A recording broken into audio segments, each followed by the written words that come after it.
The most widely published book in human history reveals that we are created in the image of God. Throughout our human journey, each encounter is an opportunity to see the shared humanity in ourselves and others. Regardless of one's views on religion, each experience and each story weaves us together towards a common path. A path of transformation, a process of growth and understanding, a recognition that, at our core, we share a common destiny. What does the search for truth really mean in our lives? How can we find a sense of unity in a world so diverse and divided? As we reflect on these questions, we start to uncover a fundamental connection that binds us all beyond our differences. Welcome to Created in the Image of God, Building Vibrant Communities, with our host, Wade Franson. Tonight's episode is Connecting with Divine Love.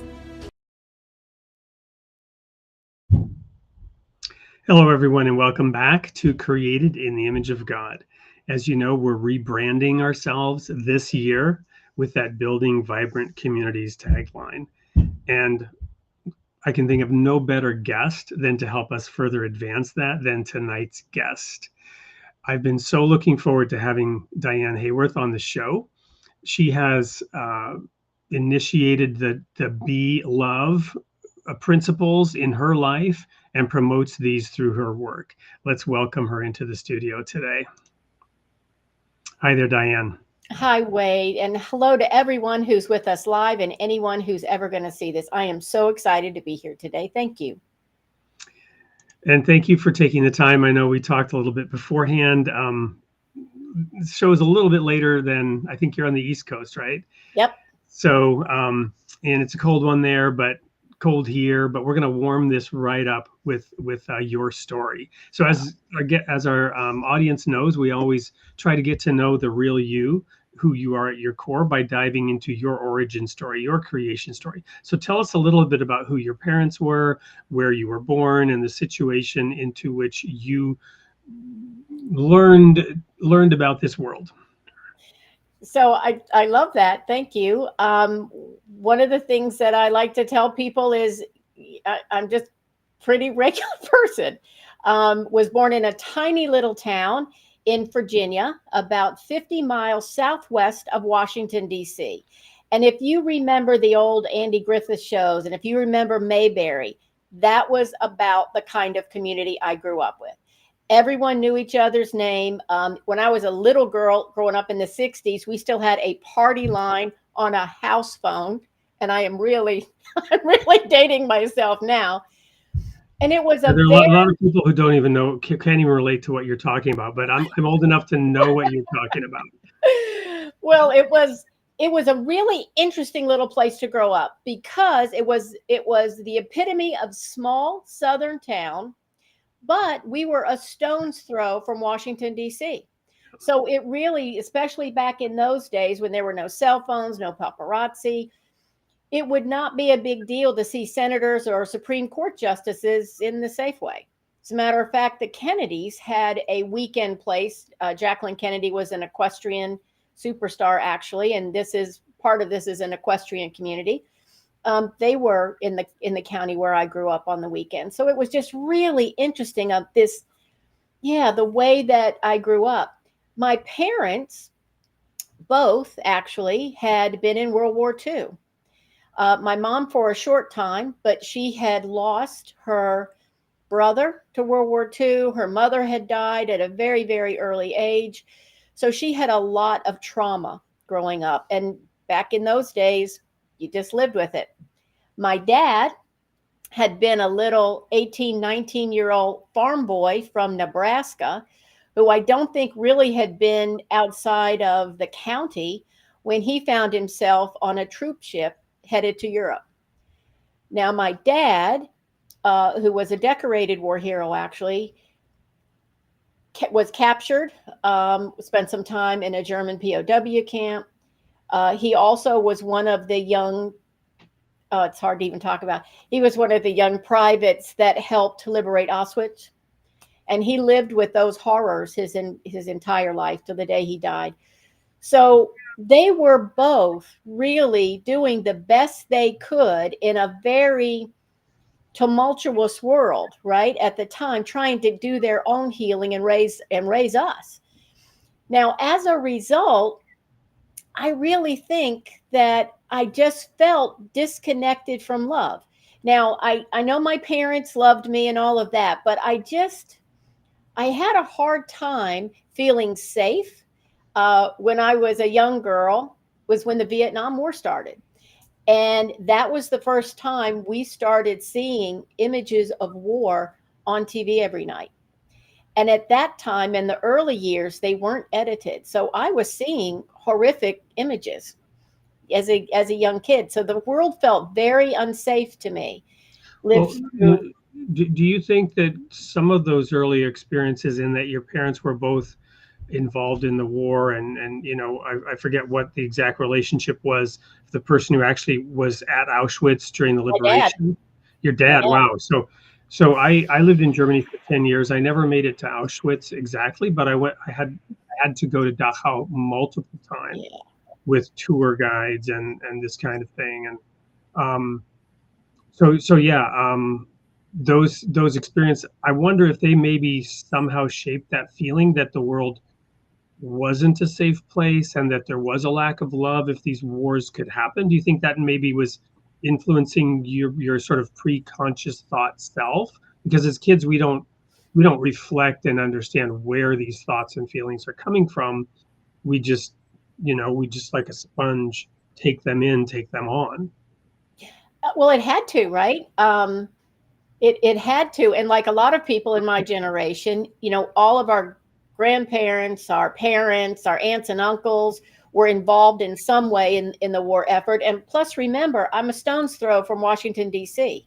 So there's all the government workers and the Pentagon folks. And so there's just a lot of awareness, even at a young age, of that. And I think my parents really, who did absolutely the very best they could, were doing their best to heal themselves from their own, Right. yeah, from their own traumas. There was no discussion of No, post-traumatic stress disorder during World no, War II. Uh, no, Um, no, and there was no discussion. there's good and bad in that. I almost smiled to myself when you first mentioned, back in the day, we didn't think twice about those things, right? Part of that is really good, right? Because I think today we've gone into the other ditch, right?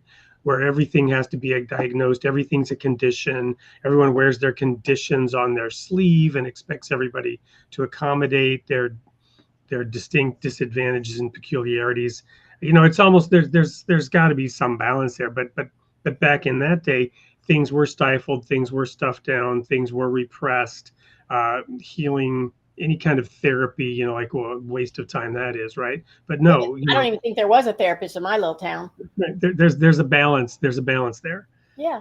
Plus, you think of the assassination of Kennedy, of his brother, of Martin Luther King. If you're an impressionable kid, and also back then, I understand now, my Oh, grandson actually, duck and roll, right? Hide under your desk during the nuclear drills, all that stuff. yeah. So no wonder I wasn't just, finding a unicorn to jump over a rainbow. Like, I mean, not everybody was affected that way. I just had a personality. And also, I was the oldest in my family, so I was a responsible one. Yeah. Yeah, so it was just really interesting. I really struggled with this idea of love and especially divine love. I didn't language it at the time. But yeah, that was just, I can look back now and see this thread of doubt and wonder and wait a minute, does everybody else get something and I just don't get it? Like, how does that work? How does that work? And I grew up in a beautiful little Presbyterian church with loving, kind community. I mean, beautiful, beautiful people. And it just something didn't click for me. Just something didn't click for me. Yeah. Well, we're gonna get into that here in the next segment. But what we're gonna do is go to the first commercial break, which is actually a video about your program. But to sort of tee that up, let's fast forward. We'll come back and discover, the duration and the length of the journey. But let's just briefly introduce the idea of the Be Love principles. We'll get into it much later, but But what is that all about in a nutshell? And we'll come back and unpack it. It is a template that helps you understand how to live from a constricted, ego-based perspective to a more divine, loving one. How's Awesome. that for a nutshell? No, I love it. And so what we're going to do now is play a little video. Everyone get your pens out to jot down. There's not a QR code, or maybe there is. I'll see if we have one here in the studio. Doesn't look like we have a QR code for this one. So everyone get down, ready to write your or in fact, before we even go, let me put it in the chat. What is the URL that people might want to go to for this? Is there one? Yep, to find everything. And I think that's probably going to be in the show notes, but you can go to More From Diane, and that's Diane with one N. Morefromdiane.com. Okay. So I'll put that in the chat right now. Don't go there right now. Watch the video and stay with us here in the show, but jot this down for later. We'll be right back. I want to know what it's like to be the one in the family with the weird ideas, the one that's curious about different spiritual and metaphysical topics and ideas. That's why I created the Empowered Spiritual Path monthly membership. My name is Diane Haworth. I'm an experienced spiritual coach, the founder of the Be Love Principles, and now it's my honor to host curious people just like you in a membership where every month we explore a new topic. Recent topics have been how to embrace the mystic that lives within you, spiritual activism, tools for clarity, confidence, and connection. We gather together as a group for a central workshop every month on Zoom.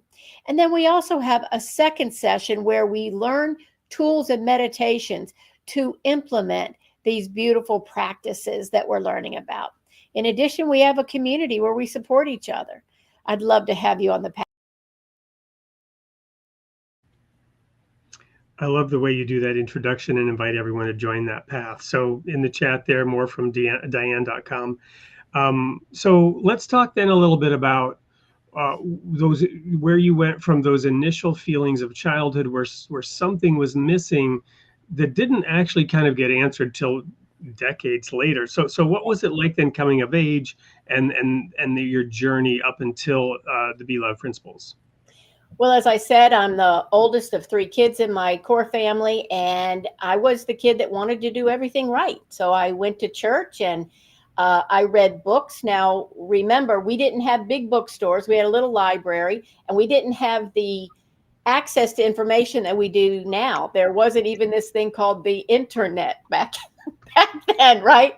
So I paid attention to my parents and my parents' friends, and I tried to hear how other people did things. And I had some beautiful, wonderful friends and their parents that really helped demonstrate to me what love looked like in other scenarios with other families. That was really lovely. And as I grew older and I went to college and then I got out, got married, I tried to do the right things, right? I read books, I took classes, I had the little cassette tapes. I went to church, became a deacon in our church, actually. I did volunteer work. I watched Oprah. I did all the things. And as wonderful as that was, and as enriching as it was to meet people, there was still this piece missing. And for me, it was when my minister at the time decided to start a small group around silent prayer, which was a meditation technique. Now, in my little town, was this in the Presbyterian church? It was. I'm telling you, we didn't even have yoga in my little town. This was radical. Yeah, because I'm familiar with that with the Quakers, right? And they have beautiful services that incorporate that, and it's very powerful. I've been to a few of them, but I didn't know. And I got to interrupt you here because normally I don't do this, but this question came in, it piqued my interest too. From Chloe, if I could ask, I'll go ahead and show it here. And beforehand, I said don't get distracted by the chat, and here I am distracted by the chat. But could you ask Diane what passing the peace off means? I think it's unique to Presbyterians. Are you familiar with that? I know that we would pass the peace. I don't know about pass the peace off. That kind of sounds funny, actually. And as I remember it, I've not been in the church for many years. It was just where we greeted each other, right? You just pass the peace that way. But that's a great question, because that's exactly what I try to do now through my work, is help people connect to the peace within and share it with others. So I appreciate that question. Wonderful. So now you're doing this silent prayer in church, and tell us about that, because that was a moment. That was the turning point for everything. I mean, I had, just like everybody here, right? I had all kinds of issues. I had health issues, and throughout my life, financial issues, relationship issues. And whenever I tried to go outside to find answers, and I had wonderful resources, by the way, I would get help to a certain point, but it was this missing piece for me. The meditation, which is what the silent prayer was. He used the word prayer, but really we started a little meditation group on Wednesdays, and we would meet and we went through some books, and we actually would meditate in group for an hour at a time. What I realized it did was all the voices in my head, the one that said, don't do this isn't safe. The voice that said, but wait a minute, maybe we should try something else. Meditation calmed those voices.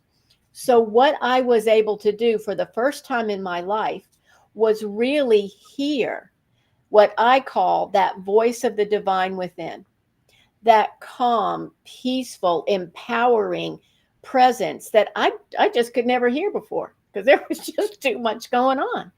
That's what meditation did for me, and it absolutely changed my life. Wonderful. Yeah, I tend to probably need to be brought into circumstances to allow that to happen.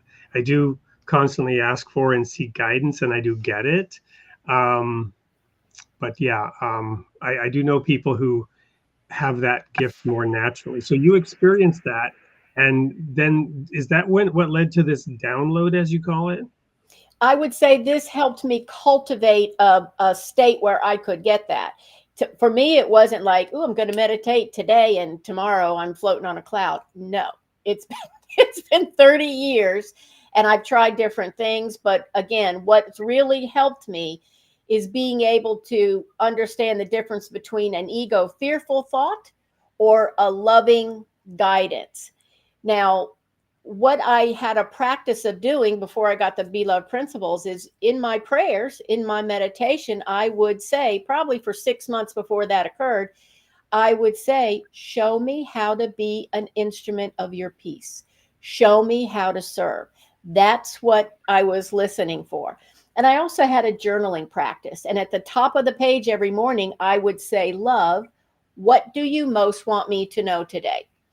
To me, love is the intelligent, expansive, creative energy that beats your heart and mind, that creates galaxies. It's God, universe, spirit, whatever you want to call it. To me, it is that essence of creation. And I call that love. Well, I'm reflecting on a couple of things from my own experience here.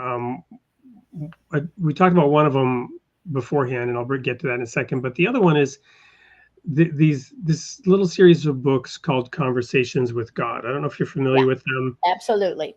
And they're a little bit unorthodox. And I remember my sister giving me the first one, and I kind of like, yeah, I'm not going to read this.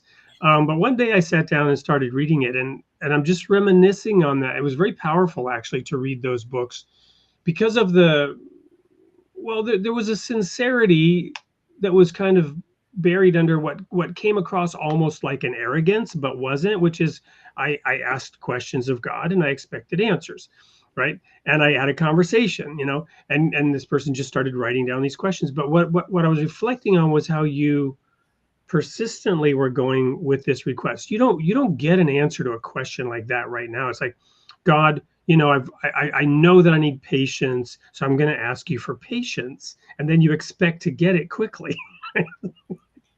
It's just not going to work that way, right? So something as deep and profound as what you're talking about it's not surprising that you had to be dedicated and persistent and begin a practice, not just sort of not, another one of my favorite sayings is, opportunity knocks once, temptation leans on the doorbell, right? So you had to be persistent in asking for this. That is a wonderful point. And one of the things I wanted to share is it took a lot of discipline. And the root of discipline is disciple. So Really if good I point. thought of myself as a disciple of love, then it wasn't as difficult to sit down every morning. Now, did I want to do it? No. I'm going to be real honest with you. There was plenty of days where it was like, this isn't happening.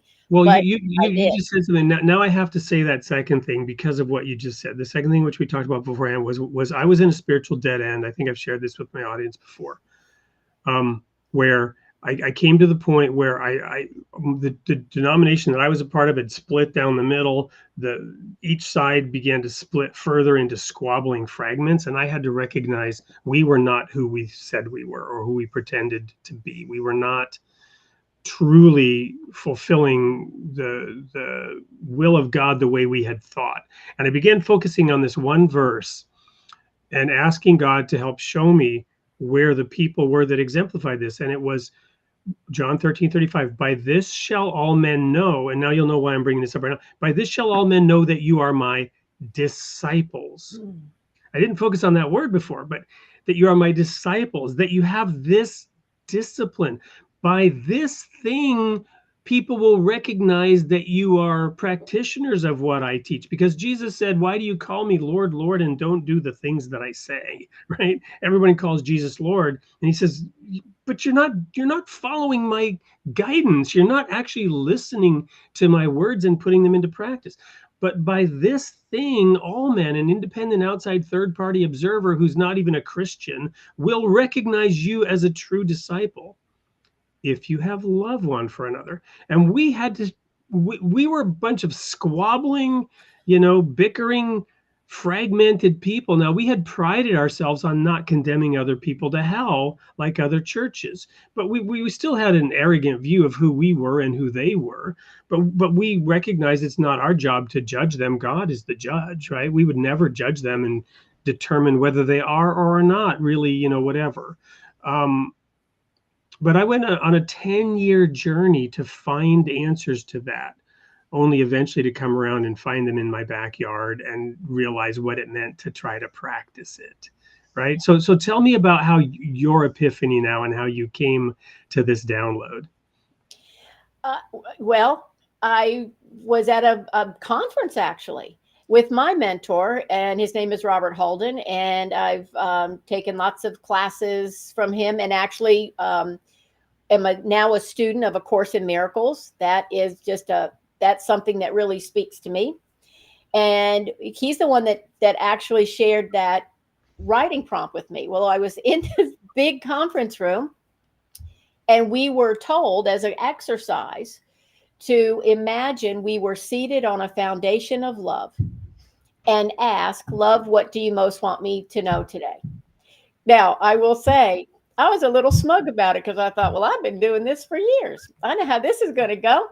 And usually in my practice, I'll get a phrase. I will get, maybe a paragraph, because it's really, what do you want me to know today? And in this particular time, and I believe it was amplified by all the people in there focused on love, by the way, I heard be love.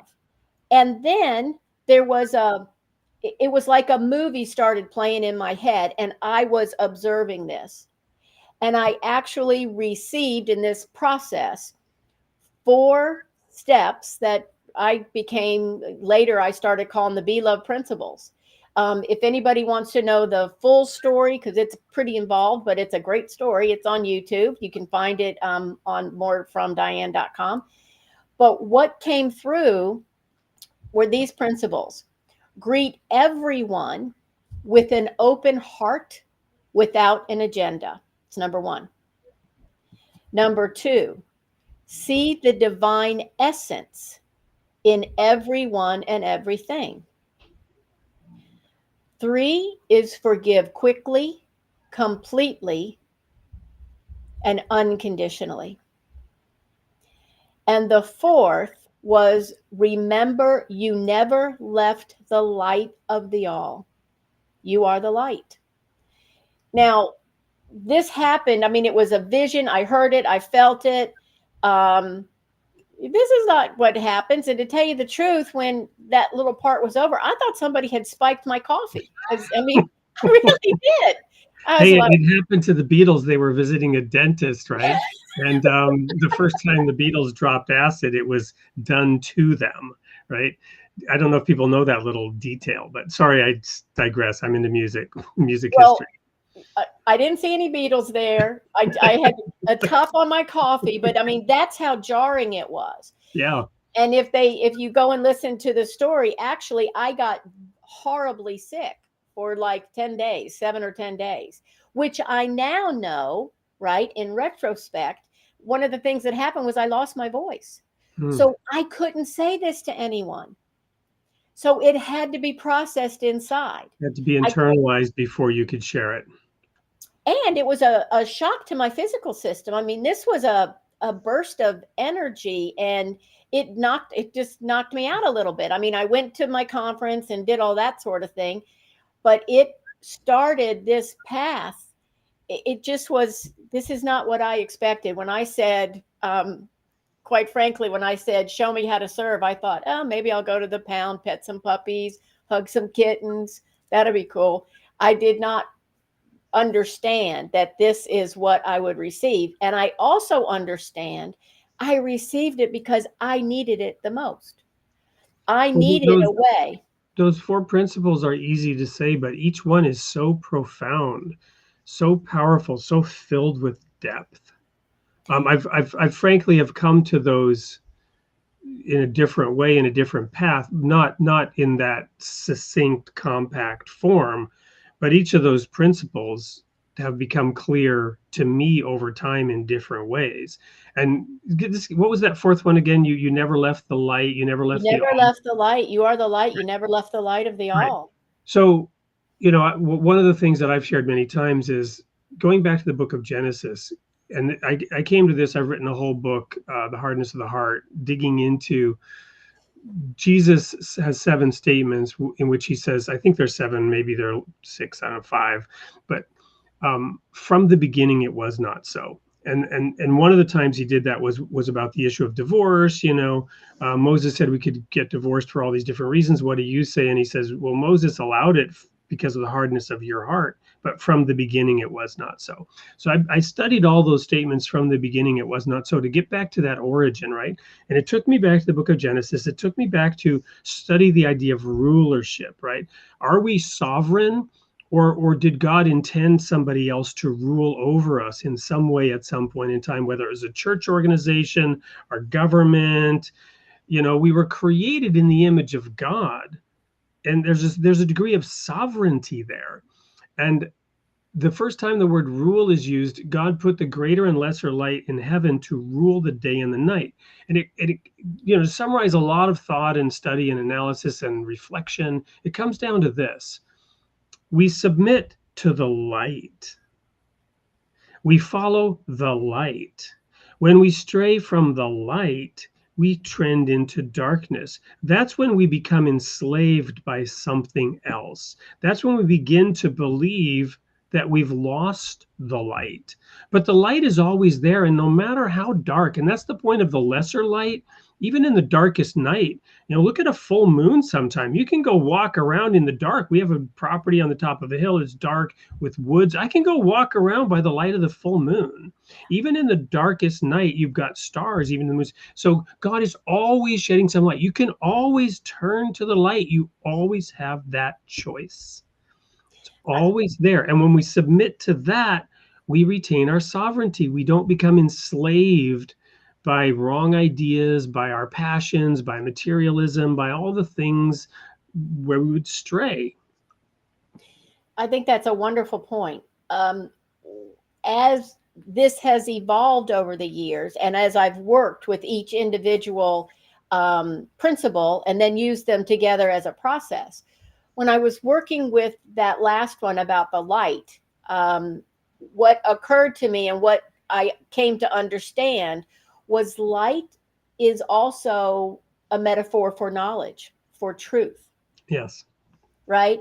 So understanding that you are the light from the experience I had gave me such it just was so empowering, because it was like, okay, no matter what is going on out here, the truth is inside of me. I have access to it. And I tell my clients all the time, if you think that you can Google stuff in here, and I don't know how this thing works, it's not that big of a shift to recognize that this, you can Google God, is what I tell them, right? By accessing this divine love inside. It is you, it is me, it is everybody that's ever been or ever will be. We are all facets of a And divine light. one of your other principles, the divine essence in everyone, right? Namaste, the spirit in me, the light in me salutes the light in you. And approaching, I mean, your principles are beautiful. So we're gonna unpack them more one by one. I think this is a good moment to go to our second commercial break. One of our sponsors has produced something called Ocean 2.0, which presents the world's holy writings, the religious literature from all the different lamps. No matter what lamp, the light is the same, right? It doesn't matter the shape of the lamp or the wick or which kind of oil. The light that comes from that wick is all the same. So this is an effort to enable people to search those holy writings, compare them, contrast them, search for that light, search for that truth. So we'll play this commercial. We'll come right back and dig more into those principles with Diane Haworth and the Be Love principles. Don't go anywhere. Discover the world's religious traditions like never before with Ocean 2.0 Reader. Our custom ebook reader is designed for exploration and study with an immersive audio integrated reading experience and powerful research tools available on all platforms including web, Windows, macOS, Linux, Android, and iOS. Experience the benefits of immersive reading by combining ear and eye with improved comprehension and vocabulary acquisition. Our interfaith library features books from various religions, so you can have access to a wealth of knowledge. Try Ocean 2.0 Reader today and elevate. Welcome back to Diane Haworth and the Be Love principles. Right before the break, we learned what they are, and we've also seen an ad with the URL. What is it again? Morefromdiane.com, and that gives you a list of everything that I do, including the link directly to the principles. More from Diane.com. It's easy, but yeah, morefromdiane.com. So you can go there to sign up and become a member of the community. But for the audience, then unpack those 4 principles. Tell us a little bit more about once you regained your voice, how you internalized them, how you got launched on this journey of spreading that word. Well, I want to just emphasize at first is it was a process. I mean, it was a process, and I had to sit with it, and I sat with my journal. That's a good way for me to get guidance and I felt it was just beneficial for me to do that. So one of the things that I was guided to do was actually to sit with each of those principles for a week at a time. So for an entire week, I started figuring out, okay, well, how could I greet this person with an open heart without an agenda? And what does that even mean? And that evolved to understanding I had to greet myself first. So that led to lots of mirror work. And that was hard. That was really hard. So I worked through that. Then I started going to that second principle, see the divine essence in everyone and everything. And I want to be very honest, I didn't want to do that. There was a lot of times when I thought, well, I can see it in this person, but I can't see it over there. Well, and I we can't already have a situation. we already have a question, so we'll bring this in. We'll come back to more of these later. But peace on earth. How can you genuinely love something that is not lovable or ugly? How can you see divine essence in people who don't manifest any virtues? I really appreciate that question, peace on earth, and it's a good one. And it's one I asked myself, and one I would take to my meditation and my journal, because I didn't get it at first either. And I can just share with you how that evolved for me. What I came to understand was that, and that's also when I went through that third one, which has to do with forgiveness, was that when I saw through my eyes of ego, all I could see was my judgments and my fears and my traumas and whatever my experience had been with this other person or situation or whatever it was. When I could shift, and it took a while, to see through the eyes of love, then I saw the essence of a person or a situation without my fears. In the Course in Miracles, we say that everything is love or a call for love. And where I did see people that I thought were rude, menacing, right? All of that sort of things. As I used this process, I began to see people who were fearful, people who were dealing with their own traumas. Now, if there needed to be healthy boundaries in place, absolutely we have to do that. But when we get to that third principle, which is not my favorite or my client's favorite, right? Forgive quickly, completely, and unconditionally.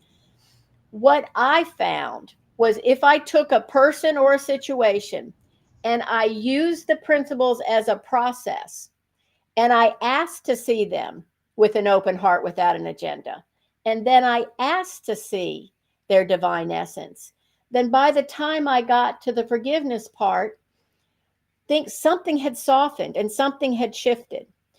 When I work with this process with my clients, I will always say to them, you don't have to forgive anybody. You can, if you're ready, you can ask, what would it feel like if I was ready to forgive, for example? So if I work someone through that process and we're using what I call a focus person, like somebody that they're having an issue with, and it could be a memory, it could be an event, it could be anything, and we go through each of those, then in that last section where we talk about the light, I actually have them envision being in the light, and if they're willing, to bring the person into the light with them. And I can tell you that I've done this on stage, I've done this on video, I've done it in countless classes. There has been such profound shifts in people. It's really been amazing. As a matter of fact, late 2019, which I had just got the principles in 2018, so I was still learning about them, I was guided to do a case study. You know what the first thing I said to my little guides in love? Wait, I said, I'm not doing a case study. I'm not in school anymore. I'm not doing that. But it kept coming. Do a case study. I was told exactly how to do it. So at the end of 2019, I gathered a small group together. I had it was like a list of 8 different traits that I would have them, and all this was guided, by the way, that I would have them rate on a scale from 1 to 10, self-love, confidence, clarity, all of that. And then for 3 months, we worked with the principles. Now, that was January 2020 is when this kicked off. I had no idea what was going on. Nobody did. And this case study went through March. So you guys remember what was going on in 2020. And what was incredible is when I went back, because these people did a survey for me every week, their sense of clarity, connection, their feelings of peace, even in that crazy time, increased by it was nuts. I think as a group, their sense of peace increased by 17%. Now, who was feeling peaceful? First quarter of 2020. The one that really got me was their sense of clarity about who they are and what they were here to do as a group increased by 60%. That's the power of the principles. You mentioned conversations with God. One of the things that just blows me away, even after all these years, is this is not the way I talk. Y'all have heard me now for almost an hour. I don't say, see the divine essence in everyone. That's not how I talk. So I realize that just like everybody here, We are all conduits for these beautiful, loving messages, and we're all here to share this with everybody. We get what we need, and I certainly needed it. And it is my privilege and honor to teach this. But every day, I find things that I can rely on the principles to help me move through. Oh, and I do want to mention one thing. After I've been working with these for years, immediately, right, I would always go to, I'm having a problem with this, or I'm having a whatever it is, a challenge, and I would use the principles and it would be wonderful.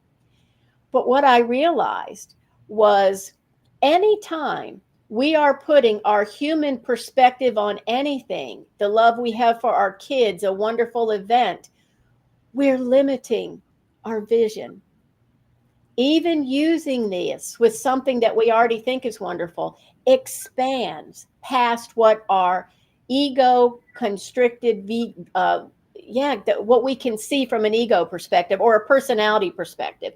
And I don't mean that in a bad way. I just mean to me, we're here to be fully human and fully divine, best we can, moment by moment. And it's tricky. It's tricky sometimes, Wade. Well, I'm reflecting on something I saw shortly before the show. You mentioned 2020 and Yep. The trauma. We've been through a lot of trauma, and whatever one's particular persuasion, belief, religiously, politically, ideologically, our circumstances, everybody knows that we're talking about America in particular, but the world, but America in particular, the nation sometimes feels more divided than perhaps at any time in history since the Civil War, right? And the other day we had an inauguration. I missed most of it, was busy working.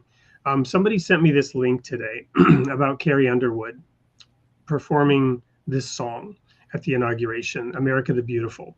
I don't know if you saw it or if others have seen it, but in this link, I guess there was a technical glitch, right? There was supposed to be some musical accompaniment. So she's standing up there, and you've got the incoming president on one side, you've got the outgoing president on the other side, and the outgoing vice president standing right there behind him.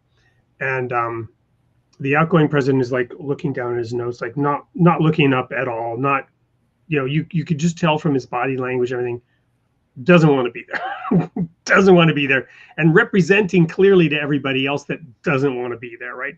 That doesn't agree with this, whatever. There have been some really negative things said on all sides. Yeah. So now there's this technical glitch, and Carrie's standing there smiling with the microphone, and everything goes silent right before she's supposed to sing. And everybody's waiting, and people have different impressions. And eventually the outgoing president kind of looks up, and the incoming president is standing presidential, kind of like not reacting to anything. And this goes on for an interminable amount of time while they're waiting. And then suddenly Carrie says, well, I can just sing it.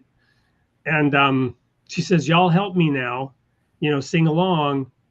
And she begins singing a cappella, and it's just this beautiful voice. And it brought tears to my eyes because you saw certain individuals, without mentioning names, reluctantly get sort of drawn into being forced. They're right there on the camera. It's like on their face right behind Carrie Underwood, having to sort of sing along to these lyrics. Oh, beautiful for spacious skies, for amber waves of grain, right? And sort of reluctantly mumbling and mouthing the words. But by the end of the song, everyone in that space had been transformed. Everyone had been united by the act of singing along to this, because everyone, at least in that room, had to represent, whether they believe it or not, that this is a great country and they're proud to be a part of it, right?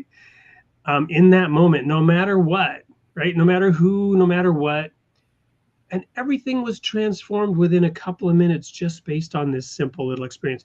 And it really brought tears to my eyes of the hope of unity and oneness and, getting over all this and realizing that, it doesn't take much to just roll up your sleeves and try to make the world a better place in whatever way you can. What would love expect of me today? What was the question you asked? I always say, love, what do you most want me to know today? Yeah. And I think I didn't see that, but I'm not surprised, because to me, music is a love language. And regardless of what your beliefs are on anything, to me, everybody wants the same thing. You want to be loved, and you want people, places, passions that you can love, right? It really, it's just like that. And people are so polarized because they have different ideas of how we can do that. But if we can go back to the basics, if we can just recognize the way I believe it, we are all one. We are all from that light. How can we use love as a way that guides us to create this world that I want to leave my grandkids? A world that's more collaborative, respectful, compassionate, and fun. Love is fun, y'all. That's people think, oh, you got to be all. No, love is fun. It's vivacious. It's just think of laughter, think of joy. That's the essence of love. That's the essence of love. I don't sit around laughing all day, by the way, because the human part comes in. And no matter what is going on in my life or in the lives of people that I love, I know there is a foundation of love that supports me, that supports them. And when I can literally, for me, I did it right before we came on camera, actually. I breathe into my heart space and I said, show me how to serve tonight. Tell me what to say. How do we share love with this beautiful audience that's with us? Because that's what we're here to do, is because this is fun. I mean, I know you have a good time because we were having a good time before we even went on camera. Yep. So I think this is a great time to go to the next commercial break. One of our sponsors, the Royal Falcon Foundation, has programs for 11 to 15-year-olds. It's called Experiential Leadership. And increasingly, we're going into these companion gardening and regenerative farming principles in getting them their hands in the earth and realizing not only are we love, according to the Genesis story, we were created from the dust of the earth. So we are soil, right? And this is humble, right? The dirt is humble, right?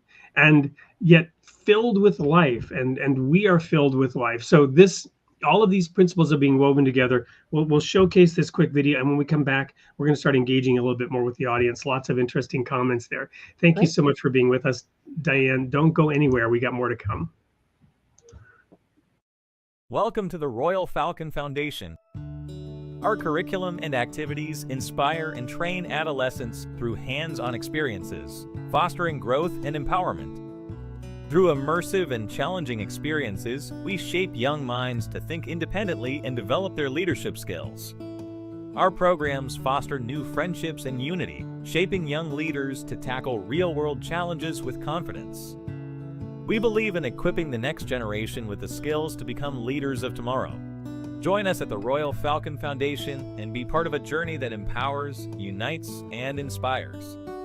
Double your impact with our matching grant. Until the end of 2025, every tax-deductible donation to the Royal Falcon Foundation, up to $1,000, will be matched dollar for dollar. Visit our website to donate now or email info@royalfalconfoundation.org for more details. Together, we can make a greater difference.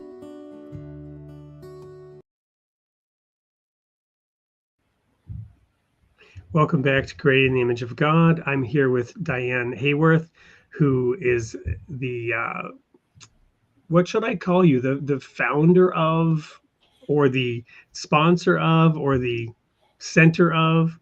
I think of it as the founder of the Be Love principles, but they really found me. Actually, it's the way that it worked. I love that play on words. That's awesome. So and once again, somethingmorediane.com.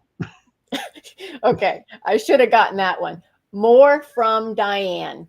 More from Diane.com. I'm putting it in the chat again because I want people to go there and join your community, which is a great segue now to get into a couple of the comments. We had quite a few comments from early on. Don't have time to go through them all, but there was one here that I want to go to. Let me find it here. It had to do with what people can expect when they. Here we go. Okay. From Elizabeth Collier. Can you give me some examples of what a newcomer to your community would expect? Okay. So thank you for that, Elizabeth.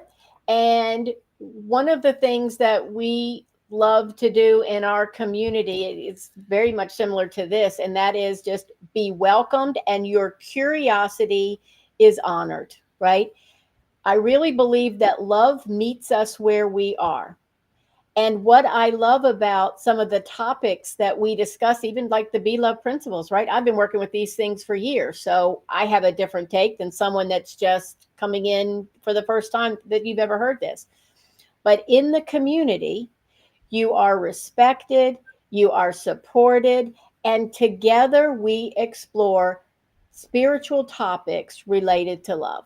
Does that answer your question? I hope so. We'll see if Elizabeth. Somebody else had came in. God thought of it first. Yeah, that's an excellent question. I'm curious as well. There was another question similar to that about the nature of your community.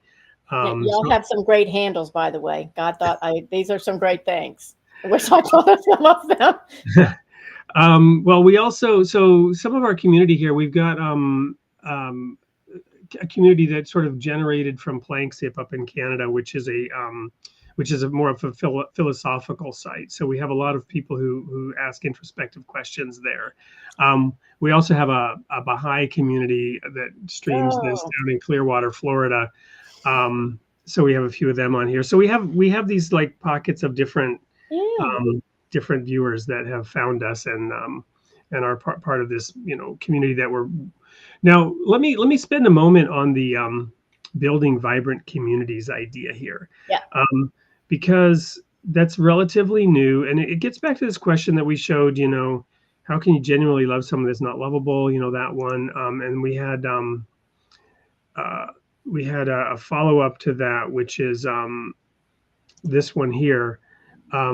Maybe if we knew these people more, we would be less judgmental and more understanding and compassionate. So I want to just share an experience that we had. My wife and I, and a few others in our local community, go to an assisted living facility, a nursing home, every Sunday. We've been doing this for about 18 months or so. It started by the invitation of somebody who had asked a physical therapist who was there to talk more about the Bible, and somehow I got asked as a former minister, but one who's open.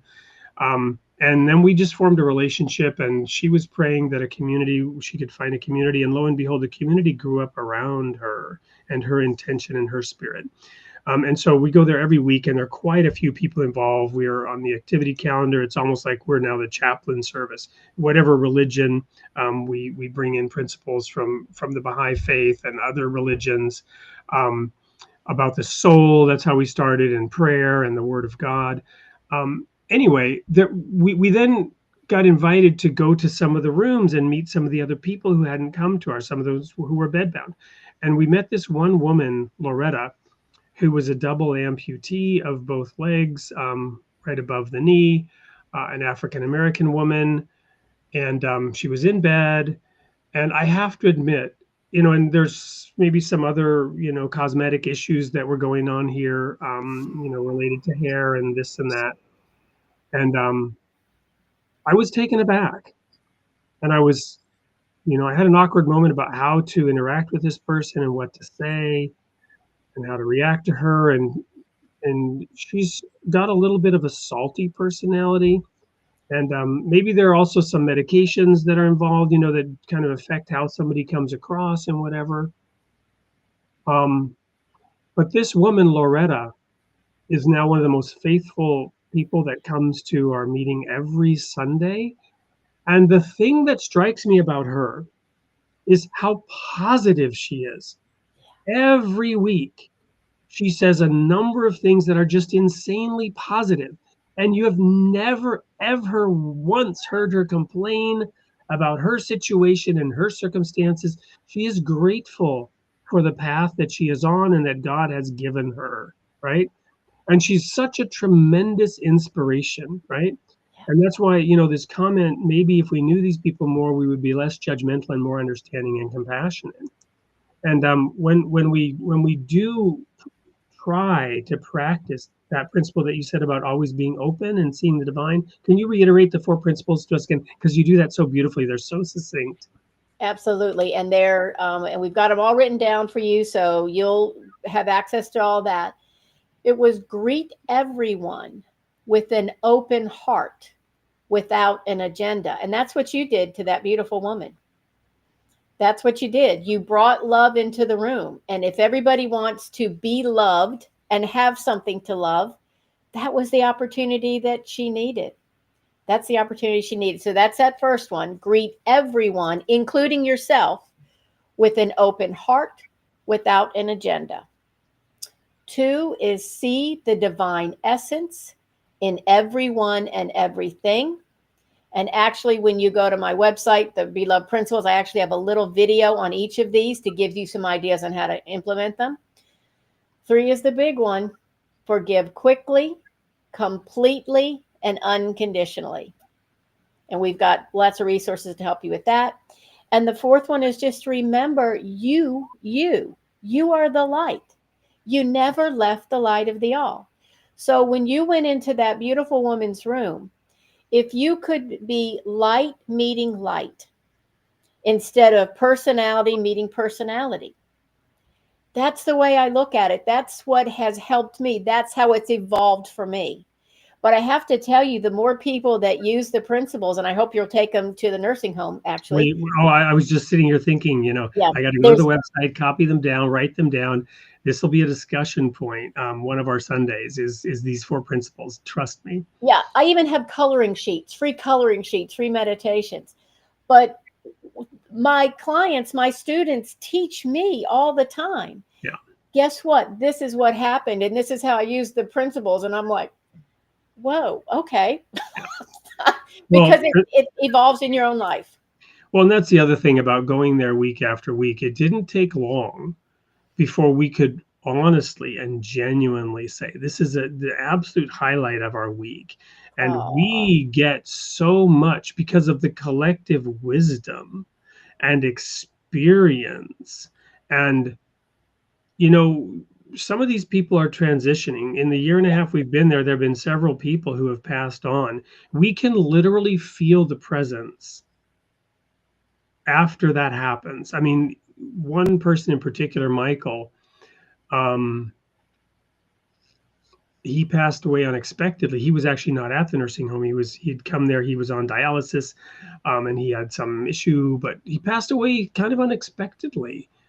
And immediately within the next few weeks, there was a surge in attendance, and one of them was a woman that we met at a service for Michael, and we could just feel how there was a new kind of power and energy coming from the other side, from Michael, and everyone there recognized it and acknowledged it. And so this building of a vibrant community in a nursing home, and what we're also doing is building vibrant communities of interested parties up in Canada and down in Florida on a given topic with a given presenter. So there are many different ways to build community, but every soul with whom we come into contact, we have the opportunity of creating this reciprocal energy that you're talking about here through these principles, the light, the embracing of open and with no agenda.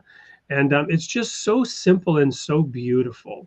It's profound, and it is life-changing, and it is, and it for me, it's taken practice. What I used to work actually in a nursing home, and my dad lived out the rest of his life in one, and I can tell you that there was lots of laughs and jokes and funny things that happened. And when people passed, as we all have that that happens, right? It is so profound when you can feel the love, because to me, that's what that energy is. It is the love that is present. It's right there. The way I explained this to my grandson when his great grandfather passed, I showed him an ice cube. And I said, this is what your Papaw was, right? He was solid. We could hug him. And then we watched it melt. And I said, this is when he got sick. And then we actually boiled it, and the vapor went into the air. And I said, it's still here, but you can't see or feel him the way you did. That's the way I explain it. Love doesn't die. It changes form, but it doesn't die. Well, and that's a perfect time from Henry Montgomery. What part of Genesis that talks about returning to the dirt or soil? Well, that's I think it's from dust you were, and to dust you shall return, right? The circle of life.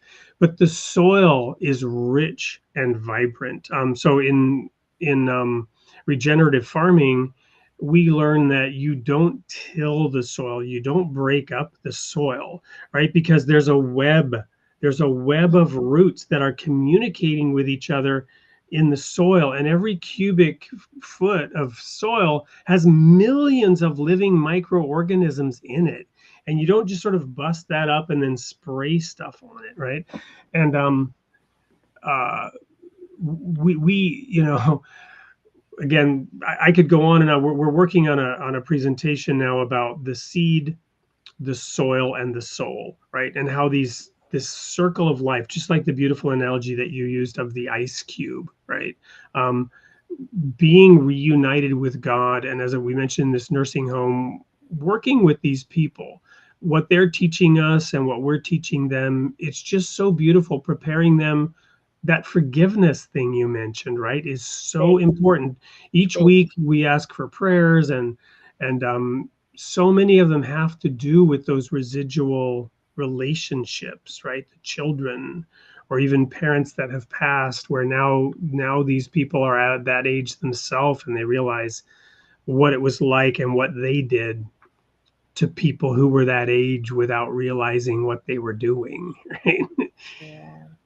Yeah, I love what you're talking about. And I'm glad we got this question about the dirt and the soil. You can see the angel oak behind me, which is a real tree in the South. And I come from tree people. So the soil, the trees, nature, it's very interwoven in love. To me, you see the way, if you live in a place where I do here on the East Coast, where we go through 4 seasons, you see this regenerative process, right? All the time. And when I look at dirt or a patch of the forest, I see so many possibilities, seen and unseen. That's what you were referring to. And I just wonder, what's love going to plant here? What bird is going to drop some seed? What flower is going to be here? That's part of, for me, looking for love in nature. Love, show me what you want me to see today. What do you want me to know today? And it is a joyous process, and a human one that has ups and downs like everything else. Awesome. Well, we want to have more from Diane.com, and hopefully, Diane, you will find the time to come back and visit us again. I'd love to. We're out of time now. I've got one more task to do, which is play the sneak peek of next week's show. But before I do, what do you want to leave our audience with, or were there any chat messages? I only got to cover a handful. There are a bunch more out there in the discussion. Anything that you want to share, or final words to the audience before we go to that sneak peek? Well, I certainly want to thank them and thank you for letting me share my passion, which is the Be Love principles. And if I can share the thing that I have learned about love, is that love will show me what I need to know. Love will show me, will guide me. Love is intelligent, it's expansive, it's creative. And if I don't know what to do, I just say, love, what do you most want me to know today? And I'd say that's a lovely way for anyone to start. There's a beautiful quote from Abdul Baha, one of the founders of the Baha'i faith, where it's, and I'll probably mangle it, but it goes something like this: where there is love, nothing is too much trouble, and there is always time. Oh, that's gorgeous. Yeah, and it's the truth. That is the light of truth right there. Unfortunately, though, we are out of time. But Diane, it's just so awesome to have you. It's really been inspiring. It's warmed my heart, filled me with inspiration and love. Thank you for being here. Namaste. Thank you. Thank you. Thank all of you. Um, yeah. And I look forward to seeing you on the path. So before we, if you can stick around, I know it's getting really late where you are. You and I can connect after this. But I'll sign off now with everybody here, and just stay tuned to watch this sneak peek of next week, and we'll see you here same time, same place, 8 p.m. for Created in the Image of God, building vibrant communities.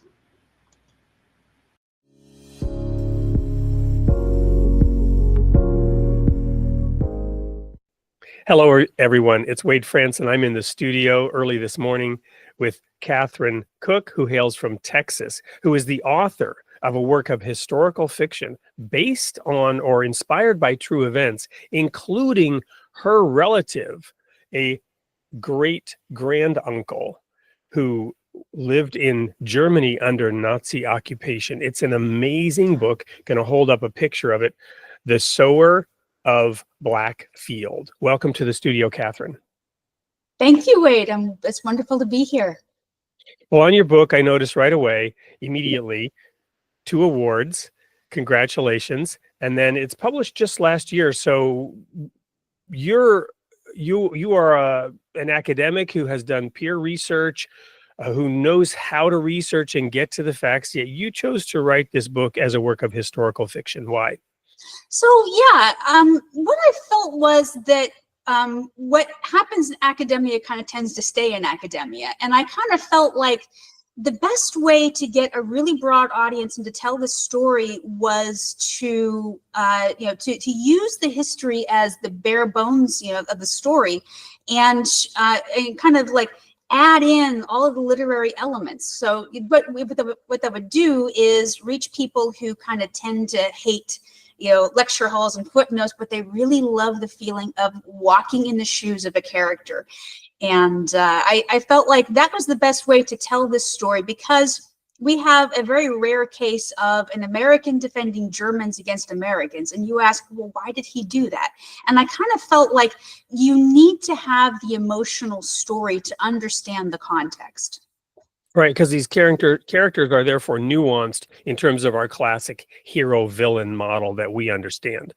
And there are so many reasons why I wanted you on the show after I learned about your book, including the fact that we Something or Other Publishing has also published this work of original historical research, Genocide Revealed, on war crimes committed in Serbia under the authority of the regent, Admiral Horthy, who is a war hero in Hungary. Same kind of convoluted situation and a unique story. We have many stories like this that are coming to light today, in which and this is another reason why the whole historical fiction aspect you and I talked about briefly. I lived in Germany for 10 years, and during the 80s and early 90s, when a lot of people were still alive that had experienced World War II, never met a German who admitted that they knew what was going on. I don't mean that negatively. It's just a fact that nobody wants to put their worst foot forward. And so were you to have tried to make this completely historically accurate, there would have been a lot of information withheld that is needed to tell the story. I think in this particular case, yeah, I mean, I definitely agree with you on that perspective.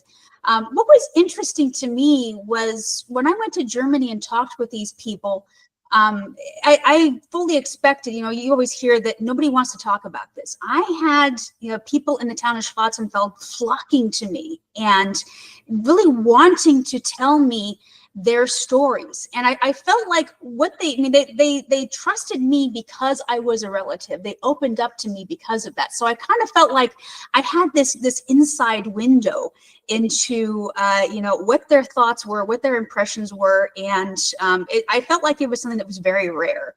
So yeah. Well, I think it's an amazing story, packed in an amazing story, packed in one of the great events. So you got layers of the onion, and that particular group of people, probably really did want their story to be told. And this is a story that needs to be read and heard and understand. So everyone, do not miss Created in the Image of God, Building Vibrant Communities, our episode 138. 5, airing on January 28th with Catherine Cook. I can't wait to see you there.